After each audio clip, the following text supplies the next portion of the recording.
Patay sa pananambang ang dalawang gun-for-hire suspect na naaresto sa Maynila. Pinagbabaril sila ng mga salarin sa loob mismo ng police mobile. May kasama naman silang police escorts pero hindi na raw nakapalag sa mga gunman. Duda naman sa kwento ng mga pulis ang mga kaanak ng isa sa mga napatay. Live mula sa Quezon City, may report si Marisol Abduraman. Marisol? Jessica, yan ngayon nga ang sentro ng magiging investigasyon ng binuungan na SITG ng MPD dahil aalamin nila kung anong talaga ang nangyari at kabilang na nga rin sa magiging subject ng kanilang investigation kung nagkaroon nga ba ng pagkukulang ang panig ng mga pulis, lalong-lalo na nga dahil kinikwestiyon yung dalawang escort lamang na kasama nila. At gaya nga ng yun nabanggit Ma'am Jess, kung ang pamilya ng mga napatay ang tatanungin, parang kaduda-duda raw ang nangyaring pananambang. Pasado alas 4 ng hapon kahapon, nakuna ng CCTV ang pagdaan ng police mobile na ito sa Lacson Avenue sa Sampaloc, Manila. Dinikitan ito at pinalibutan ng 4 na motorsiklo, sakay ang 8 magkakaangkas na lalaki. Bumaba ang mga nakamotorsiklo, tinutukan ang police mobile hanggang magtakbuhan na ang mga nasa paligid. Pinagbabarila pala nila noon ang dalawang sakay ng mobile na sina Apolonio Flores at Prince Patrick Cortez, mga gun-for-hire umano na naaresto nitong Lunes. Napatay sina Flores at Cortez na nakaupo noon sa likod ng mobile. Sa isa pang kuha ng CCTV, makikita ang isa sa dalawang police escort na pinadapa hanggang sa makatakas ang mga riding in tandem. Kinilala ang mga pulis sa mobile na sina PO2 Mark de Lima at PO1 Joven Miguel na pareho raw nakaupo sa harapan. Pabalik na sana ng Sampaloc Police Station ang mobile matapos ma-inquest sina Flores at Cortez ng harangin ng mga salarin. Sabi din ng mga polis natin, marami yung putok hindi nila nabilang yung putok. Basta ang ano lang po doon, nung pinadapa sila, nung kinuha yung service firearms, nakarinig po sila ang sunod-sunod ng mga putok. Ang mga kaanak ni Cortez, duda sa nangyaring pananambang. Dadalhin i-inquest, alam mo kasama yung police, safe. Tapos ganun mangyayari, di ba?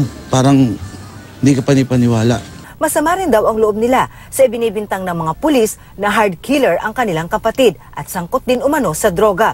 Halos kalahating araw ng buhay nito iginugol sa pagiging fire volunteer. Ipinakita pa nila sa GMA News ang uniforme ni Cortez bilang fire chief ng kanilang grupo.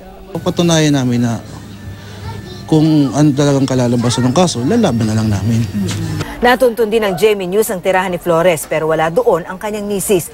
Tumanggi rin magbigay ng pahayag ang iba pa niyang kaanak. Nakapanayam pa ng GMA News ang mga suspect kahapon kung saan inamin nila ang paratang na miyembro sila ng gun-for-hire group. Bumuo na ng Special Investigating Task Group ang Manila Police District para mag-imbestiga sa nangyari. Isa raw sa kanilang aalamin kung may kinalaman ba ang grupong kinabibilangan ni Cortez at Flores sa nangyaring pananambang. Iimbestigahan din kung nagkaroon ng pagkukulang ang mga pulis. Inatasan na raw ni PNP Chief Oscar Albayalde ang Internal Affairs Services para mag-imbestiga. Imbestigahan at kung bakit nagkaganon. Kasi remember, nung sinasabi nila na ito ay members ng gun-for-hire, supposed to be, these are high-risk detainees, o high-risk suspects na kailangan kapag i-inquest mo, it's but normal na kailangan meron kang escorts. Bukas naman daw ang MPD sa anumang investigasyon.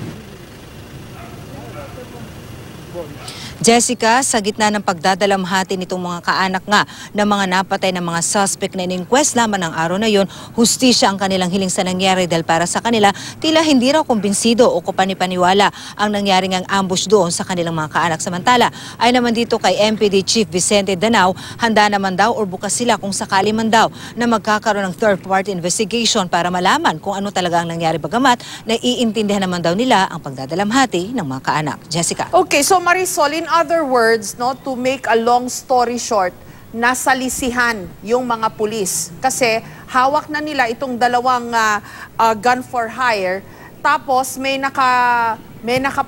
nakasalisi sa mga pulis at pinatay yung hawak ng mga pulis na mga gun for hire.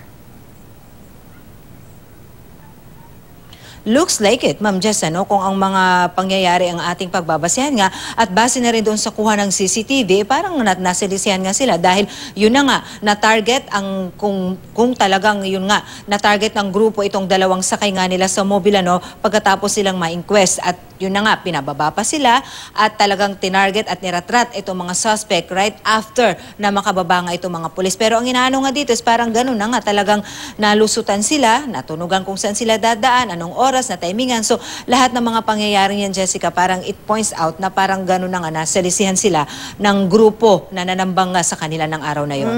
Yun ay kung totoo yung ganong anggulo, Marisol. Kasi ang nakapagtataka nito, bakit walang nagawa yung mga pulis? Nasa kamay nila yung mga gun for hire suspect, di ba? Unang-una na nga riyan, Jessica, question ng no less than the PNP Chief Oscar Bayalde kung bakit dalawa lang daw ang escort nitong mga kinukonsider na high-risk suspect. Unang-una, Ma'am Jess, we're not talking here of snatcher o kapitbahay mo na nanagaw lang sa'yo na nareklamo mo, pero ito yung mga self-confessed gun for hire or mga hard killer. So ang sabi ni PNP Chief, kapag ka ganun, unang-una may question na doon kung bakit dalawa lang ang kanilang escort. Tinanong natin si MPD Chief Danao about dito kung bakit hindi nakapanlaban. Well, considering, Ma'am Jess, na 4 ang motorsiklo, humarang, pinalibutan ng mobil, 8 tao ang bumaba para, ready silang banatan, talagang wala na rin nagawa ang mga pulis. In fact, Ma'am Jess, isang kuha ng CCTV, nakita doon na nakadapa ang isa sa mga pulis habang kinukuha ang kanilang service firearm at wala na rin nagawa habang patakas nga itong mga riding in tandem. It's all but natural naman daw, sabi ni General Danao, na ganun dahil talagang outnumber ang mga pulis, hindi na rin nakaporma dahil yun na nga ang bilis ng pangyayari. Although nag-attempt pa naman daw silang habulin pero too late dahil nakaalis na nga raw yung mga suspect, Jessica. Okay, so dala-dalawa pala ang nangyari sa mga police escort nitong mga gun for hire na ito. Una, nasalisihan yung mga pulis. Pangalawa, natanggalan pa o nawalan ng firearm, ng mga baril. That's right, Jessica, no? Dahil yun na nga, dahil pagkababa sa kanila, ang nangyari kasi, Ma'am Jess, pinababa muna yung mga pulis bago niratrat yung mga suspect. At nung nakadapa na yung mga pulis nung pinababa sila, yun, naitakbo ang kanilang mga service firearm. At kinumpirma ito ng mismong MPD chief, na talagang natangay nga daw ang service firearm nitong mga pulis na nag-escort nga doon sa dalawa na in-inquest, Jessica. Napakarami lang parang loophole dito sa kwentong ito. Kailangan imbestigahan pa ito. Pero papaano kaya gayong patay na yung mga hawak ng mga pulis na mga suspect sa gun for hire activity? In any case, keep us updated. Maraming salamat sa iyo, Marisol Abduraman.